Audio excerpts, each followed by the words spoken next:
If you sell to everyone, you sell to no one. So if you're not putting things in the right message to the right customer at the right time, there's a good chance you're not going to get the right sale. The workshop that we worked on today was called Converting Online Traffic to Transactions. And it was simply about how you can acquire customers through social media by using a specific set of tools and a certain system and process in order to capture those leads, be able to nurture them and actually turn them into sales.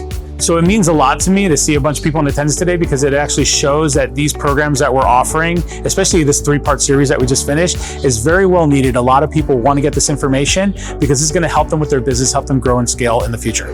One of the things that I learned today that I will use for my business moving forward is focusing on watching the analytics, being able to have a specific way to look at what works when I post videos and what doesn't work. So many different strategies of how to approach my social media marketing and how to basically capture, engage so their interest gets to a point where they want to buy. My hopes, what I know I will achieve is better engagement on social media. Like I said, I've been avoiding it, so this will definitely help me put myself out there, my business out there, and help people learn how to express themselves through affirmation clothing without having to say a word. I think this is amazing, a great event and a great series of events that we've done, and I'm really excited about it.